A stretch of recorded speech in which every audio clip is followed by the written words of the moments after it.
Agora, na hora da bênção, contando a minha história. Isso aí, irmão Rodrigo.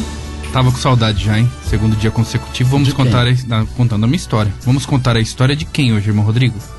Vamos contar a história da irmã Cassiane. Cassiane? A história da Cassiane. É bênção, hein? Então vamos lá. Vamos lá. É meio forte, mulherada vai arrepiar aí. Vamos ouvir. Você acha que eu devo contar? Eu acho que sim. Ah, então tá. A paz de Deus, irmão Rodrigo e todo o povo da rádio. A igreja diz... Amém. Meu nome é... Vai mandando os pedidos de oração, tá, turma? Pode mandando aí que o Fiapo tá anotando. Meu nome é Cassiane e falo de São Paulo.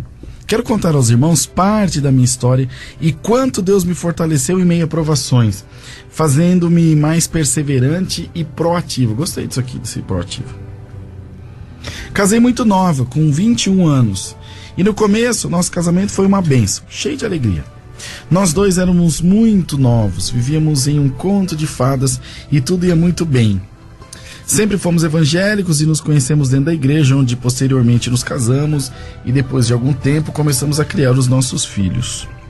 Quando estava quase completando 11 anos de casada, meu então esposo sugeriu que mudássemos de igreja para congregarmos com o pai dele, que era pastor de uma igreja já grande e bem estruturada e até mais perto da nossa casa.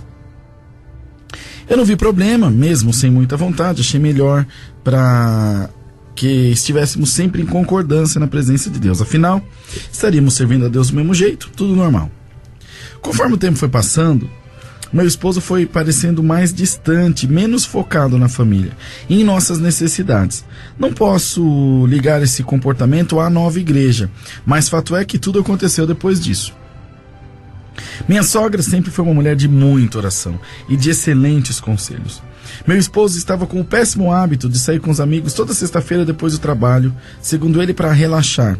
E eu reclamava porque também trabalhava a semana inteira. E se fosse para relaxar, que fosse com ele e as crianças, pois passávamos a semana inteira longe por conta da correria do trabalho. Claro que não teria problema nenhum ele sair com os amigos de vez em quando, mas sempre.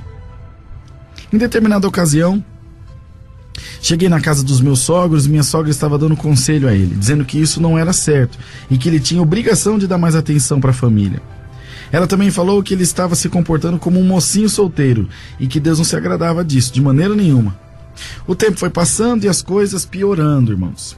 Em uma ocasião, cheguei a conversar com meu sogro, que era pastor da igreja, falei a respeito, e ele me respondeu que homem é assim, que eu tinha que me acostumar, pois a obrigação de cuidar da família é minha mesmo.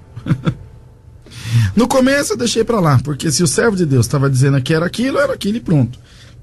Até que vi ele aconselhando um casal numa ocasião depois de um culto e vi que a coisa era diferente.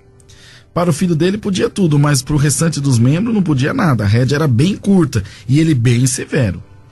Como eu estava ali pela salvação da minha alma, não levei nada disso em conta e continuei adorando ao meu Deus e seguindo em frente.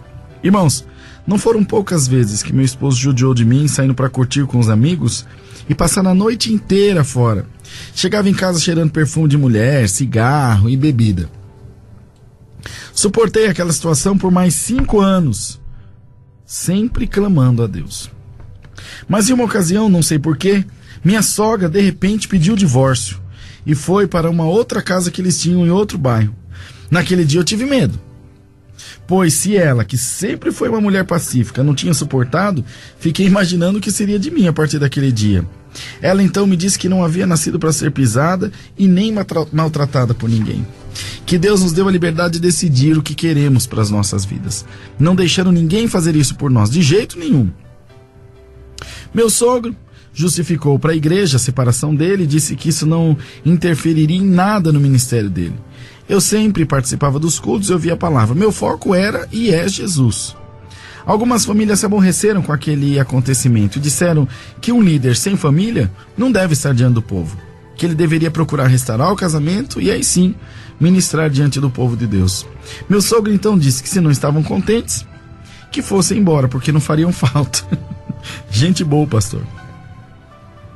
Naquela noite, aproximadamente 100 pessoas deixaram nossa igreja e foram embora. Ainda hoje, meu ex-sogro luta com essa igreja, que não deve ter mais do que 20 membros, Na semana seguinte da expulsão, criaram um ministério na casa de um dos irmãos e hoje essa igreja deve ter uns 800 membros pela graça de Deus. Eu fiz de tudo pelo meu casamento, mas em uma sexta-feira, meu marido saiu para mais um dos seus passeios e chegou em casa às 5 da manhã. Não falei nada, mas enquanto ele dormia, juntei tudo que era dele e coloquei na sala. Quando ele acordou, eu pedi que ele fosse embora e disse que a partir daquele dia eu não tinha mais compromisso nenhum com ele. Ele argumentou que diante de Deus aquilo não era certo, porque nós éramos casados na presença de Deus. Eu disse que Deus sabia mais do que ninguém o que eu já havia suportado e que não era mais obrigado a passar por aquilo. Ele foi embora para a casa do pai dele e na mesma noite fui desligado da comunhão da igreja também. O pastor fala, põe meu filho para fora, tá de banco, tá de disciplina. Hoje eu sirvo a Deus com aquele grupo que se desligou na ocasião da separação da igreja do meu sogro. Faz 10 anos que me separei. E 2 anos que Deus me preparou um outro esposo, um argentino, que se estabeleceu aqui no Brasil, e Deus muito nos tem abençoado. Eu me dei ao direito de reconstruir minha vida sentimental, e em momento nenhum saí da presença de Deus. Minha sogra permaneceu sozinha e serve a Deus junto de nós nessa outra igreja, com toda alegria. Meu ex já se casou 2 vezes e hoje vive amasiado com uma outra moça. Oro para que Deus mostre a ele que enquanto tiver as mesmas atitudes, terá os mesmos resultados. Mas isso já não é mais problema meu. Impressionante, demais. O importante é não sairmos da presença de Deus. O resto, tudo se ajeita. Alegro-me demais com a programação da rádio. Temos uma rede de lojas de 99. Uma rede, tá bom, colega?